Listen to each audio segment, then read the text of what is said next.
And joining us now here on the Jay Stevens podcast as we move forward and continue Women in Sports Month, it is Miss Candace Cooper, who is the first Black female swimmer at the University of North Carolina. Candace, how you doing? I'm good. Thanks so much for having me, Jay. It's been a long time, but I'm glad we got to finally reconnect. Way too long. What people don't know is that Candace and I have done a couple shows together for the Locked On Podcast Network, and we always have fun. We're goofy. And I was actually bummed when the North Carolina Ohio State game was canceled because I was looking forward to chopping it up with Candace back then. But I'm glad we can rekindle the goofiness that we have behind the mic here on the Jay Stevens podcast. Yeah, 100%. Good times had by all. I'm glad I'm still with Locked On so we can still have some episodes potentially in the future to work with.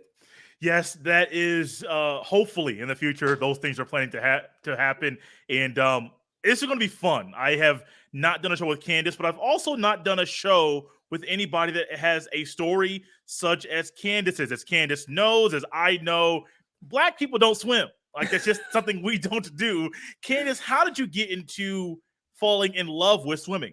I hate when people say that because I'd be like, I look around like, damn, am I not Black? Do I have to have to do my Black card again? Wait a minute. But no, it is a common misnomer that Black people don't swim. It's really sad actually, because if you look at like historically, if you really do like these just time where you take history, like Black people loved water. Mm-hmm. And there was a point in history where that was our thing.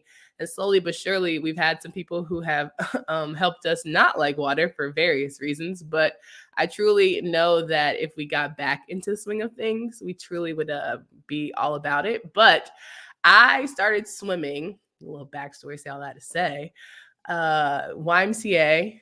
It was after, what's it called? So I was a year-round school, non-traditional year-round school. And so we have track out. And so we had like 9 weeks in, 2 weeks off. In the 2 weeks, I went to YMCA for like day camp, and they swam at the YMCA. And there's obviously different levels. So you start in the shallow end, you get to the deep end. And I was like, all right, clearly don't know how to swim. So I was stuck in the beginning part, the red band section. I really wanted a black band. And in order to get the black band, you had to take the swim test, whatever, what have you. And so I almost like self-taught myself. Like you come up a little bit, you hold your breath, you figure it out, you drown a little bit. You're like, all right, cool. You figure out where you can just do a little side of the wall. And it really was like, you took off from there. Like I thought I was a black mermaid. I was just like, okay, I'll go underwater, be like a dolphin, all that good stuff. And I came up for air, all of that. So after that, I really wanted to kind of swim competitively. So my mom put me in like 1 to 2 days a week at this YMCA swim team that was year round. And it started when I was 8 years old. I wanted to do it all the time. Now looking back on it, I'm like, God, girl, you could have just paced yourself. But I wanted to do it all the time. And my life just really took over. My first swim meet, I'll never forget, Morehead City, North Carolina. My parents literally walked beside the pool because they thought I was going to drown. They didn't think I was going to make it the whole way. And you laugh, but that's a true story. My parents walked the entire way. Like it's long course, so it's 50 meters. So, short course, 25 yards, way different. 50 meters on my back, didn't know what the sky was talking about. And, when you look upside, it's outdoor meet. And so there's no way to track where you are. So I'm just literally just having the time of my life, just back floating, like doing whatever I had to do. My parents were like, is this girl going to make it? So say all that to say, to see where I've come from is like, it's amazing how the story ends. But when I started, I wouldn't dive off the block. I was too afraid. I was like, it just belly flopped. It was terrible. I'm like, who decided that this was a good idea? And I wasn't tiny. Like I was a butterball. So, it was me and my suit and like my pop belly and just my goggles from freaking Omega Sports. Cause we didn't know anything about Speedo back then. So I was just like, my parents are very black. So my dad went to St. Aug. My mom, she's from Kinston, North Carolina. And so like, they did not know anything about Swimming World. So they over here doing like old school. It started to rain and they're like, oh, cancel the meet. What are we doing? And they're like, no, we just stick it out. They're like, oh no, we got to go. So they had to learn how it kind of Swimming World worked, but they quickly became ingrained. So. There's so much there. It's so hard for you to keep the laughter in. My parents are so black. I heard Kingston. I think of Kingston, I think of Jamaica, not North Carolina. Oh, so yeah, no. Even Jamaica. Kinston, there's no G, so it's just Kinston, North Carolina. So like, where Reggie Bullock, Jerry Stackhouse, that, yeah. something was definitely in the water for basketball, but it clearly did not resonate for me because I ended up being a swimmer, but it's fine. Speaking of basketball, did you ever play basketball or any other sport? Was swimming just it for you? Well, being 6 feet tall, like that's the common question as well. So I tried volleyball, I did basketball, I did softball. But the thing about team sports is it's like you have to rely on other people for your greatness. And I'm not good with that. I learned very quickly I'm an only child. So my achievements are all me. So I love to succeed for myself, but I also like can handle my failures on my own. So like if I did not play well, cool. Like you had an off meet, you knew what was up. But for basketball game, like if I'm, going up for 30, bro, and you just like not feeling it that day and we lose, I'm ready to fight you. So like that just wasn't really my this is gonna be a great show. It really wasn't already it 5 minutes wasn't my in, and I'm thing, like, Candace is giving me so much to kind of laugh at and keep the laughter in, knowing that Yes. I don't want to over be too loud over her talking. No, but the swimming thing is different, and Yeah. I purposefully said black people don't swim because most black people don't swim. It's not that we can't. It's not that we Do you know wouldn't how to swim? succeed. No. Jay. Okay. Excuse me. I know how to, but when I get in the water, I don't do what I know how to do. So I'll put it that way. Okay. I can watch people do it, but when I try to get in the water and do it myself, it's nah, bro. It's like, harder than it looks. It is harder yes. than it looks. It is It's harder kind than of it like, looks. can I shoot like Steph Curry? No, like I can't get out there and shoot from 40 feet and be 80% from that. No, I can't do it. Now I know Sure. the form of shooting and I know all of those things, but trying to put it into practice, no. My dad can swim. My dad goes to the YMCA and he swims all the time. But it's just interesting because this is just one of those sports that I marvel at because it's not something, not just I can do. Most people, when they get in the water, they cannot perform even at an average type of swimming pace. But then there's people like you that fall in love with the sport. You're an only child. You quickly realize these team sports aren't for me. And then you just start to excel and get better and better and better. How was it in high school? Because I know like the younger days of club stuff is one thing, but the high school level is completely different. Yeah, absolutely. So about, I would say 14, 15, that's when the trajectory especially for young women, like your body starts to change and all those sorts of things, and how you kind of adapt to that really changes the trajectory of your swimming. So thankfully I grew, lost a little bit of weight, got taller, my shoulders got broader, my chest did not grow at all, thank God. In the swimming world, that's key and necessity. Yeah. And it really just took off. Like, I think you have to make a commitment. I think we see with younger kids, you start to have like that dedication. Thankfully, it was fun for me until it had to become serious. I think that's what a lot of people burn out from. So when I got to high school, like that was just my routine, right? I wake up, I go, swim practice from like 6 to 7:30, and then I go to school from 8 to 3, and then go to practice 3 to 5 or 3:30 to 5, something like that. Do my homework. So that was just part of my life. And as I was, going through high school, and you get the offers, you get the letters and all those sorts of things. I got offers from a lot of different places, and I never thought I would go to Carolina. I always knew I was going to go far. I was just like, God, I just want to get away from everybody. Like, I just want to go experience something different. So it came down. I took trips to LSU, UNC, Tennessee, and Virginia Tech. I didn't even take my 5th trip. I should have gone to Virginia, but I didn't even take my 5th trip. And I got to UNC, and I was just like, this just feels like home. Like, it just felt like right. Because that was the only team, and why this all ties to being a Black swimmer, that was the only team that hung out with people outside of swimming. And like, for me, that was essential because my life was not Can we swimming. pause right here and say, Please. and just take a moment and realize that even though this is an individual sport, you're still a team. Like, people are still together and they conversate. There's a locker room. They are practicing together. And for that to be the only place that they do things outside of the pool together, that's startling to me. You would be surprised because swimming is such, swimming, tennis, golf, all of those like rich sports, essentially, like they have their own like classism within their own sport. And so you can just tell they stay in pods. They call it just swim families, and they always stick together. They hang out with each other. They eat together. They just, operate together. And that's cool. Never been my thing. I could go to practice 3 to 5, boom. Friday night, I'm going out with all my friends who don't swim. I just happen to be everyone just calls me Michael Phelps. Everyone just calls me Mermaid. Like that was a thing. But they all knew that I had a life outside of that. And I love that for me. And being a Black girl, again, my family's from Kinston, North Carolina. They don't care nothing about no swimming. They're like, are your grades good?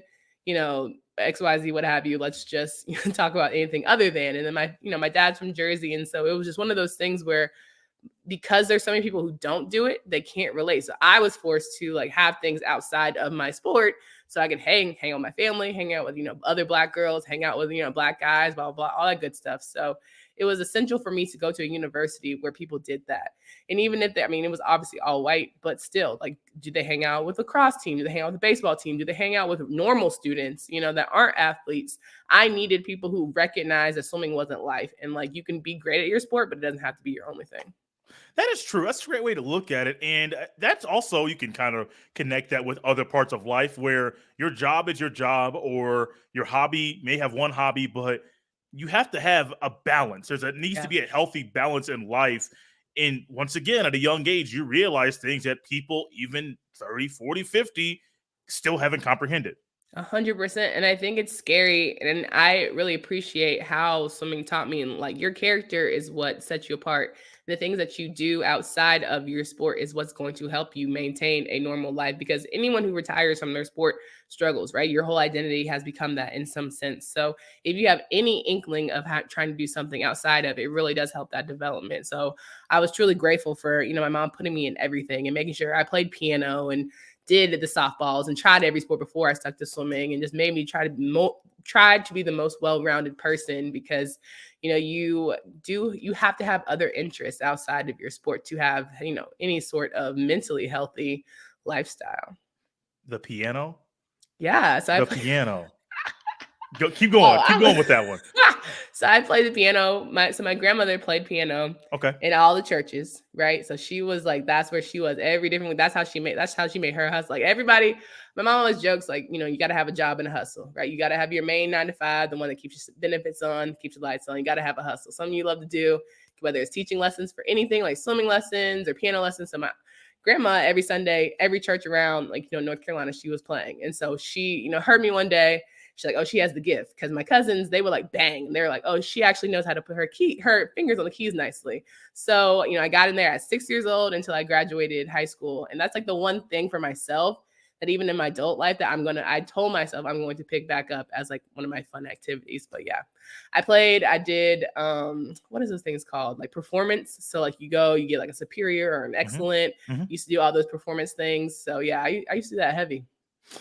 This might surprise you, but I actually used to play the violin. Yeah? I started in 5th grade, and then I stopped playing my junior year of high school. The teacher, also my mind, I can't blame it all on the teacher. My mindset in high school, once I got to be a sophomore and then be a junior, I was like, I don't want to play this anymore. I know it's fun, but class began to be like an escape from regular class. So we just laughed and joked and didn't really pay attention. We still played, but I was just trying to be a kid. And so I still have my violin, actually. I haven't picked it up and touched it in years, but 5th grade up and through my junior year of high school, I played the violin. My mom realized early on in an early age, she's like, my boys are not going to be how Black parents are. Like, you better get outside and do something. Well, it was either get outside and play basketball and rough up with my brother, or stay inside and play an obnoxious noise and mess up my dad while he's trying to study for the message on Sunday. My dad's a pastor. So, love that. So I have the little instrument thing as well, but the piano is always interesting to me because that is so hard to play. So many keys, so many different ways you can play it. And I'm always fascinated by people like yourself that can sit down behind a piano and play and make it sound oh so good. Oh my goodness. And it really is one of those things. My grandma used to say, if you don't use it, you lose it. And I'm so sad at myself as I can't play the same way. But again, I'm going back to it. But one of the things about, piano, it really helped with my math. I'm like giving lessons for all these parents out here. If you want to help your kids with like math and swimming, it really helped with my math, because you would have to learn sets and you have to learn timing and how to read a clock.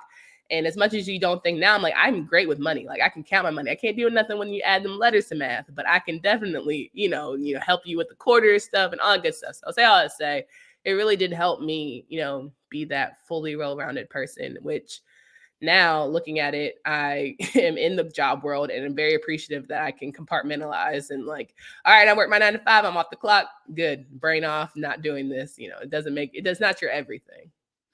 Let's go back to the recruiting process. You mentioned Yeah. 4 of the 5 places you took official visits to. You didn't take your 5th. But even going to North Carolina, your high school years, I don't know what time period you took these visits, but you're still at some point thinking North Carolina is a spot for me. But did you know you would be a pioneer going through this entire process? No, it's crazy. So it came down to LSU and UNC. And I said to myself, if I broke my knee tomorrow, would I want to be in Baton Rouge, Louisiana? And I was like, hell no, like respectfully. I think for who I was and what I wanted at the time and being a wild child, like ready to just go off and take off. I'm so glad I didn't go to LSU because I know I'd have been like pregnant my sophomore year, just not paying attention, not doing anything worth a damn. But I'm glad I took the time to really listen to my inner self. Now, did I do my best homework when it came to UNC? Probably not, because my coaching staff wasn't the most ideal, but I think I was just so enamored with somebody who wanted to, or team who wanted to like have life outside of. And looking back, I probably should have done more homework on coaching, which is, trying to give all these tips to these parents right now. Like the coach, how do they feel about your kid? Do they want your kid there? That's a big component on whether they make scoring teams or whether they make, how much scholarship they get. Because swimming, they give 10 full scholarships and the team is 30 deep. So you get a percentage. So let's say I got my books and fees paid for, right? Mm-hmm. But tuition wasn't paid for, or I had to figure out other things to do. Like that's how it's broken down. And almost like you're fighting every year for that percentage. So whether a girl has 30% or 60% scholarship or a full ride, like then, you get pinned. If you're that girl who has the full ride, then it's like, okay, who she thinks she is. And like, you have to prove yourself. So it's a lot of pressure and a lot of politics in swimming that, again, if I had known then what I know now, I probably wouldn't have gone to Carolina, but did not know I was the first Black swimmer. Did not find that out until my senior year. So I was an AFAM studies major, and I decided to do my senior thesis on the plight of the Black athlete. And one of the things that they have there is the Sonia Haynes Center, which is essentially for Afro and African American studies. And I was doing my thesis, and I was watching film on the Sonia Haynes Center and how, there was athletes, there were students who were doing sit-ins, and I was just so inspired, just by like how athletes were using their voice. Like, look at what we looked at last summer and all the things that were happening in 2020, all that kind of stuff. Like when I was in school, you didn't do that. Like you didn't speak up. You didn't say, hey, I'm not going to swim this swim meet to protest, the police violence or anything like police brutality or anything like that. Like that wasn't even a thought. I skipped out on going to see Barack Obama because we had like a swim meet. And my mom was just like, how the hell can you skip out on seeing Barack Obama, go to DC? And I was like, well, my coach is going to get mad. Like that's where we were at in terms of just like athletes and using their voice and all that kind of stuff. So all I had to say, doing my thesis. And I was like, all right, well, has there ever been a Black swimmer who like stood up? Maybe I can like figure them out. So I called the coach. His name is Frank Comfort. And I was like, hey, Frank, I was just trying to see, were there any Black athletes, on the Olympic side of things that I could speak to? And he's like, oh no, like there was 3 guys who swam, but like one didn't make it. 2 transferred to Florida State. And then it's like, you're the first Black girl. And I'm sitting here like, oh, okay, well, thanks for the info. But, you sit back and now every time you tell someone, they're like, oh my God. But at the time I was just like, whatever. But when you think about it, it's just like, it's so amazing because it's twofold, right? It's amazing and sad because at the end of the day, it was 2012. So in all the years that we've had swimming program at a place like UNC, the oldest public university there's never been a Black girl who even tried to be on the swim team. And that's just like, damn. But, now you have this platform. What are you going to do with it? And not even knowing what to do with it because you didn't even know you had to do anything with it. So, yeah. That's how I figured it out. That's weird. Yeah. That's now, I do realize we're at a different time in 2022 than we were back in 2012, 2011, 2010. Even though Barack Obama was in office, we think different. Social media is completely different. The way we talk at work is completely different. There are things like that might come up in conversation because one of your coworkers are doing some research the night before in their free time because they were curious about something. Said, well, maybe there's a connection between a Black person and this sport, a Black person and X, Y, or Z. So that's why, to me, it's a little startling that you didn't find out until your senior year. Yeah. But when you think about it in context, I mean, I get it because honestly, during the recruiting process, if they tell you that at 15, 16, 17, that might derail you from wanting to go to that school based off the way people thought at that time. Now things are different. I don't know. I don't know you like that. I didn't know you back then.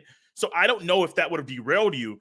But it's still startling to me. Like senior year, bro. Like, coach, hey coach, like I don't know, you don't know me, you're not talking to me, but I might tell my swimmer this middle of freshman year or before the freshman year starts.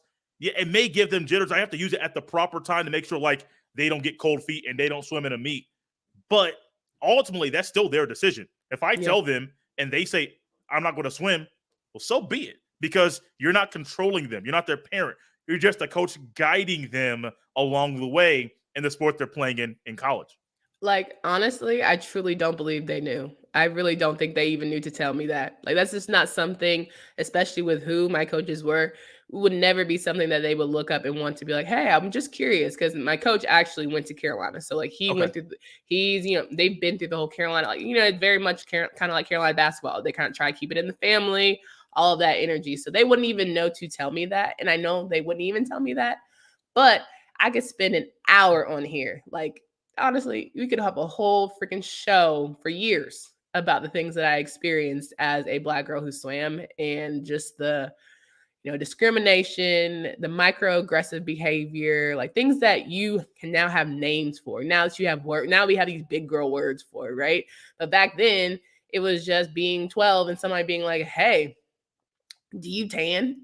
Like, yeah, you see my skin getting blacker. Yeah. Like, what the hell? Like people asking you, like, what do you do with your hair? I don't know. I wash it. Like, it made me become a smart mouth by default. So it's like, I use shampoo and conditioner. What do you use? Like Becky, and you would have to just like Becky with the take good it. hair. Yeah, right. You would take it to the chin. Like you see this, afro. And I actually had a perm, which I'm so glad I still have hair on my head. From the time I swam until I graduated college, I had a perm and I was swimming. So chlorine plus all the chemicals you have with the perm, it's just, I'm amazed that I still have hair. That's all I say. So that was a lot, to deal with. But I think that, swimming has a long way to go when it comes to the swimming community, period, has a long way to go when it comes to just inclusivity and just understanding, what's going on in terms of just Black and white issues, let alone, all the other things that have transpired since I've been, a competitive swimmer. Take some time. Mm-hmm. We have some time for you to kind of go through just one little experience. If whichever one you're comfortable talking about, your experience being a Black girl swimmer. Personally, I don't care if it's when you're 12, when you first got into it, or even when you're preparing for the Olympic trials. I personally don't care because I know the listeners will love to hear something from you about one of your experiences being a Black girl swimmer. Oh man, that's a great question. I would say, just being a Black girl swimmer is I learned or am still unlearning how to make sure that everyone isn't okay with my presence. Like, so when you're a Black swimmer, you go to a swim meet, you're literally the only one. You're the dot, like, and a sea full of white people. So it would always be me having to be the comedian, right? Making sure everyone was comfortable with my personality, my big personality, making sure everyone was felt safe. Meanwhile, like, I'm the one that everyone needs to make sure, like, you good? Like there wasn't that. Of course, you always have allies and I have friends and whatever, what have you, but it's having to crack the joke, the elephant in the room, or like when girls start commenting about their tan lines, me being like, oh yeah, me too, girl.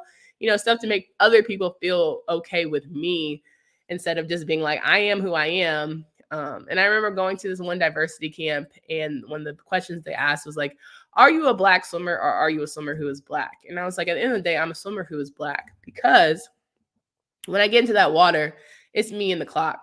Nobody cares I'm a Black girl. Nobody cares that, the person next to me is a white person. Like, they just care that you got the time, you won the gold medal. And I think that was my fuel. Always, when it was just like in terms of racing, competing, like I can't just be average. And I think that's something that we see in today's world. We watch, Scandal, and it's like you have to be, just as good to get half as much, all those sorts of things, like very real. I had to be great. And so I think that was really the kind of fire for me in my belly to make sure, like, if I'm going to do it, damn it, I'm going to make sure that when you talk about the Black girl, she's the best one in the room, right? She's the one who's going to be dominating. And I wish I still had that fire. Like, this is a therapy session right now. I wish I still had that fire in me, but I think I've had to like calm her down and like cease the dragon. Like, all right, listen, when you go into these work, the functions, like you don't always have to be like on edge, or you don't always have to like make sure that you are like top notch. Like, it's okay to just be yourself. And I think that's what I try and instill into Black women now. I'm like, hey, you're great, you're excellent. And if you want to swim in college, that is so good. But if you just want to finish out your high school career and going about your way, that's great as well. If you want to be the best of the best, it's there for you. But I think if you just want to compete because it's fun and, if you get to be great at it, if you get to be a gold medalist or Olympian at it, great. But if not, like, you still served a purpose in this sport, in this community.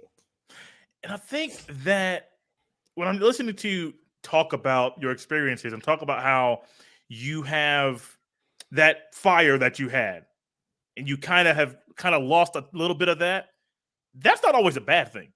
Yeah. Because imagine you going into meetings now and you're like, this is my way. I'm going to tell these people how to be, blah, blah, blah, blah, blah. You could get fired. Like, being honest with you, like, your job may be like, okay, Candace, like, we've had enough of you. We know your performance is okay, but like, your attitude is getting out of hand. Like, we're going to give you one more time or you're going to be up out of here. Kind of like your mom when you were younger, your dad being like, you got one more time before I get that belt. It's kind of the same way as you're an adult. You kind of got to tame that little beast. Tame the beast. You've done that. Yes. Oh my gosh. It's so crazy you say that because, shout out to therapy. I've been in therapy since I retired from swimming and it has literally saved my life. I retired in 2016. I was 26. I swam a little bit longer. So I stopped in 2012. I made Olympic trials, but I did not want to compete because I did not want to represent UNC. Like, that's how bad my experience had been. And it's not a bad experience. It's just like my coaches I did not want them to have any sort of name behind my success, right? Took 2.5 years. I took a year off and then I ended up training with NC State and did post-grad training there. Retired in 2016. 26, I had no identity. I was like, I've always been the Black girl who swam. Like, everyone put that on me. Like, I was a Black girl. I was a swimmer. Like, what am I outside of this? And then I got into therapy and it was just like, how do you learn how to be looking for achievement in different ways or looking to have, success in different ways to the point where it's like, it's healthy success. It's not psychotic. Like, you got to freaking eat, sleep, breathe, trying to be your next part of your career food chain. And now it's just learning how to use my voice because I think that's something as a Black swimmer I struggled with. Because again, you want to make sure everyone's good. Like, okay, I want to speak up, but like, make sure I don't want to be too rowdy. I don't want anyone to get here she go. Here's her attitude, like that day of my life. But be to the point where I'm like, okay, you're gonna have to stand up and say something. So trying to find that healthy balance is my daily, working through the steps, I guess you could say, because it's important to be vocal. You do have to speak up. Who cares if someone's going to be upset about it? You can speak in ways that's still going to get something productive, right? Like, I'm going to talk to you in a way that lets you know I'm standing 10 toes just with you, my dog. But at the same time, it's not from a place of hatred or trying to demean or put you down. It's from a place of, hey, I've worked just as hard to get here, probably harder. Let's keep it a band. But I'm going to ensure that we end up with the same goal. Like, I look at it, life really as like, you need teammates, you need people. Like, you're not going to get anywhere without help of somebody.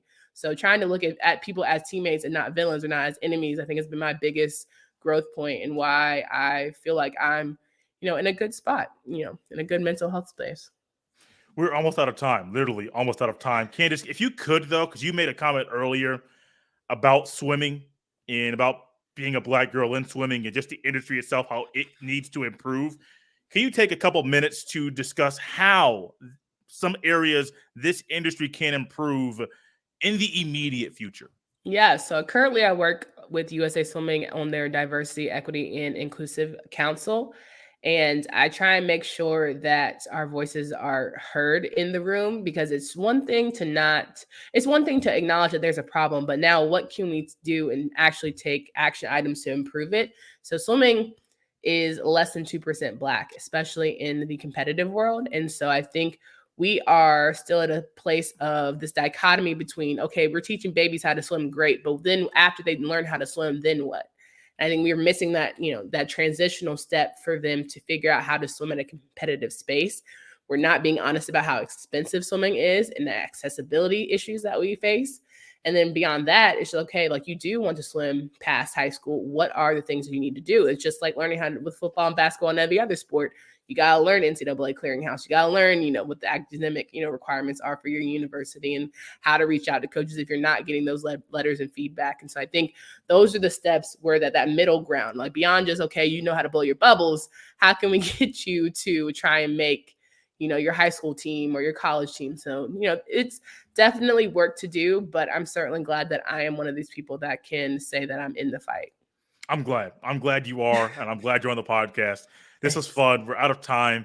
We have to do this again sometime down the road, maybe sooner rather than later, because there's a lot I did not touch on, and I want to have you back going down the road to discuss a lot about I your would love past. a part 2. I would love to hear Pastor Stevens on here. Like, let's get it going. I would love to hear some PK stories. So yes, I mean, I am a youth choir girl myself, so I would love to have that conversation.